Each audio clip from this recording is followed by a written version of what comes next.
নমস্কার বন্ধুরা, আপনারা দেখছেন কেএস টিভি ইউটিউব চ্যানেল। তো বন্ধুরা, আজকের যে খবরটা নিয়ে কথা বলবো সেটা শুধু একটা সংবাদ নয়, এটা বহু কৃষক ভাইয়ের চোখের জল মুছিয়ে দেওয়ার খবর। তো 4 মাস আগে যাদের ফসল জলের তলায় শিলাবৃষ্টিতে একেবারেই ধ্বংস হয়েছিল, আজ সেই কৃষকদের মুখে হাসি ফোটানোর দিন। বাংলা শস্য বীমা প্রকল্পে অবশেষে টাকা বরাদ্দ শুরু হয়েছে পশ্চিম মেদিনীপুর জেলার 6টি ব্লকে। তো কোন গ্রাম পঞ্চায়েতে কত কোটি টাকা গিয়েছে আর কতজন কৃষক এই টাকাটা পেয়েছেন, সেই তালিকা আজ আমি একে একে আপনাদের সামনে তুলে ধরব। শুধু তাই নয়, এবারের কৃষক বন্ধু প্রকল্পের নতুন কিস্তির টাকাটা কবে ঢুকবে সেই বড় খবরও আজকের এই ভিডিওতে থাকছে। তাই ভিডিওটি স্কিপ না করে পুরোপুরি দেখবেন, তাহলেই কিন্তু আপনি জানতে পারবেন যে আপনার ব্লকে আপনার পাড়ায় কবে কিভাবে টাকা আসতে চলেছে।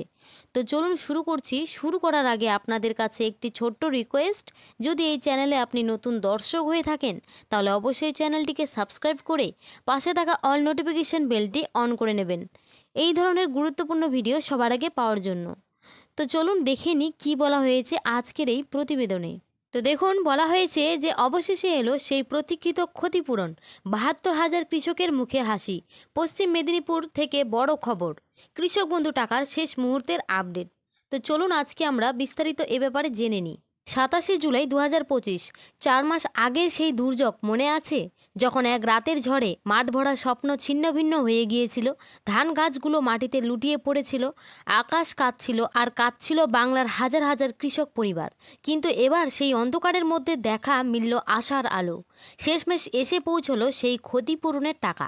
পশ্চিম মেদিনীপুর জেলার কৃষকদের জন্য শুরু হয়েছে বাঁচার নতুন অধ্যায়, এবং এই টাকা আসছে সরাসরি বাংলার শস্য বীমা যোজনা থেকে। পশ্চিম মেদিনীপুর জেলার অনেক কৃষক পরিবার যারা এই বছরের প্রথম ভাগে ঝড় বৃষ্টির কারণে জমির বিশাল ক্ষতির মুখে পড়েছিলেন, তাদের জন্য রয়েছে বড় খবর।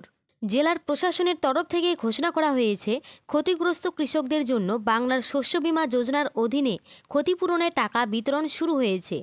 জেলা প্রশাসনের পক্ষ থেকে পাওয়া তথ্য অনুযায়ী এই জেলার মোট 6টি ব্লকে প্রায় 73,000 চাষি এবার ক্ষতিপূরণের অর্থ পেতে চলেছেন। জেলাশাসক মুর্শিদ আলী কাদরি নিজে জানিয়েছেন যে চলতি বছরের মার্চ মাসে অতিরিক্ত বৃষ্টি এবং শিলাবৃষ্টির ফলে পশ্চিম মেদিনীপুর জেলার বহু চাষিরা ভয়াবহ ক্ষতির মুখে পড়েন। বিশেষ করে বড় চাষের ক্ষেত্রগুলো একেবারে ধ্বংস হয়ে যায়। তো সরকার কিন্তু তাদের কথা শুনেছে, তাদের পাশে এসে দাঁড়িয়েছে জেলা প্রশাসন। আজ তাদের হাতে পৌঁছে যাচ্ছে সেই টাকা, যা হয়তো আবার নতুন করে বীজ কেনার আশা জাগাবে, নতুন করে চাষের স্বপ্ন দেখাবে। জেলা প্রশাসনের রিপোর্ট অনুযায়ী গত মার্চ মাসে একটানা অতিবৃষ্টির কারণে এই 6টি ব্লকের 18টি গ্রাম পঞ্চায়েতের মোট 405টি মৌজার ফসল ক্ষতিগ্রস্ত হয়েছে। ধান, পাট, সবজি কিছুই রক্ষা পায়নি। মাঠ ভর্তি কাদা, চারপাশে নষ্ট হয়ে যাওয়া শস্য, সেই দৃশ্য চোখে না দেখলে বিশ্বাস করা খুবই কঠিন। তো প্রশাসনের তরফে দাবি করা হয়েছে, সমস্ত ব্লক থেকে ক্ষয়ক্ষতির হিসাব নিয়ে পাঠানো হয়েছে রাজ্য দপ্তরে। বিশেষ কৃষক সহায়তা প্রকল্পের আওতায় কিছু মৌজায় জরুরি অর্থ সাহায্যের প্রস্তাবও প্রস্তুত করা হয়েছে। পশ্চিম মেদিনীপুর জেলার গ্রামীণ উন্নয়ন নিগমের DRDC project director Shri Gobinda Haldar জানিয়েছেন, 18টি গ্রাম পঞ্চায়েতের 405টি মৌজার সব মিলিয়ে 72,796 জন কৃষককে ক্ষতিপূরণ হিসেবে অর্থ দেওয়া হচ্ছে। ইতিমধ্যেই সেই প্রক্রিয়া শুরু হয়ে গেছে।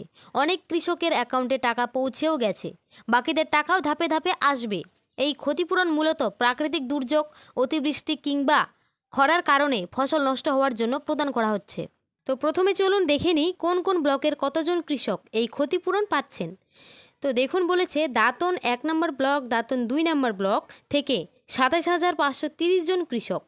আর মোহনপুর ব্লক অবাক করে দিচ্ছে সংখ্যাটি, এখানে ক্ষতিপূরণ পাচ্ছেন 29,072 জন কৃষক। তারপর খড়গপুর ব্লক 1,578 জন, নারায়ণগড় ব্লকে 11,509 জন এবং কেশারি ব্লকে 3,107 জন।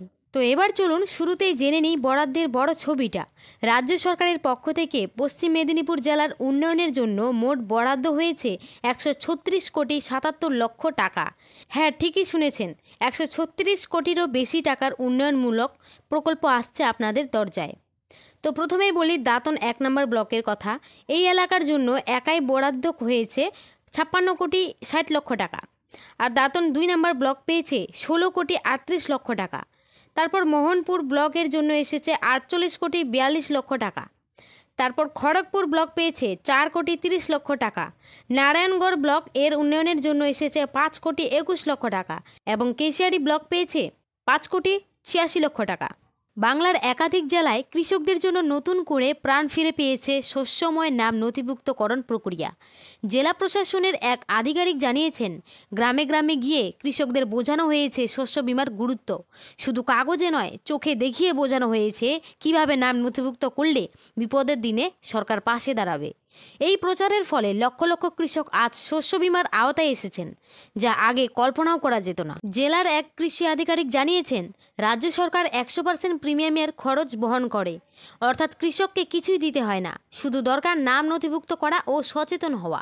এই তথ্য বহু কৃষক জানতেনই না, অথচ শুধু এই একটি বিষয় জানার কারণে আজ অনেক কৃষক বিপদের সময় সরকারি টাকা পেয়ে চাষের ক্ষতি সামলাতে পেরেছেন।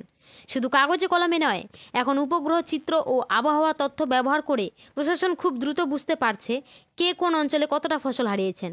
এর ফলে একদিকে যেমন ক্ষতিপূরণ পেতে দেরি হচ্ছে না, অন্যদিকে দুর্নীতিও কমছে অনেকটাই। তো আপনি যদি এখনও শস্য বীমার আওতায় না এসে থাকেন, তবে দয়া করে আর দেরি করবেন না।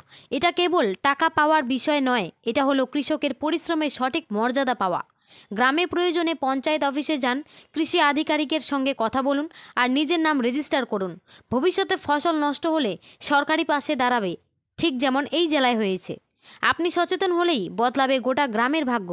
এখন থেকে যে কোনো প্রাকৃতিক বিপর্যয়ে, শিলাবৃষ্টি, আকস্মিক জলাবদ্ধতা, ভূমিকা সরে যাওয়া, এমনকি ফসল কাটার 2 সপ্তাহের মধ্যেই যদি ঘূর্ণিঝড় বা অকাল বর্ষণে ফসল ক্ষতিগ্রস্ত হয়, তবুও আপনি পাবেন সরকারি ক্ষতিপূরণ।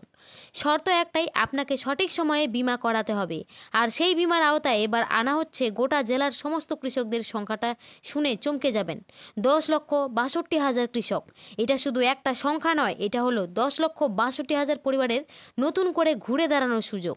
তো প্রশাসনের তরফ থেকে জানানো হয়েছে, ক্ষতিপূরণের টাকা সরাসরি ব্যাংক অ্যাকাউন্টে ঢুকবে।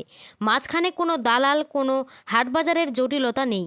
আপনি যখন ক্ষতির রিপোর্ট জমা দেবেন, সেটা যাচাই করে একেবারে ডিজিটাল পদ্ধতিতে টাকা পাঠিয়ে দেওয়া হবে। মানে আপনি যদি যথাযথভাবে এবং সময় মতো তথ্য জমা দেন, তাহলে নিশ্চিতভাবেই ক্ষতিপূরণ পাবেন। এই উদ্যোগের ফলে শুধু কৃষকরা আর্থিক সহায়তাই পাবেন না, একই সঙ্গে বাড়বে প্রশাসনের প্রতি মানুষের আস্থা, আর কৃষিকাজ হবে অনেক বেশি নির্ভরযোগ্য ও ভবিষ্যৎমুখী। তো এবার বলা হয়েছে যে কিভাবে জানবেন টাকা পেয়েছেন কিনা। তো দেখুন, বিষয়ে বলেছে আপনার ব্যাঙ্ক অ্যাকাউন্টে সরাসরি ক্ষতিপূরণের টাকা আসবে।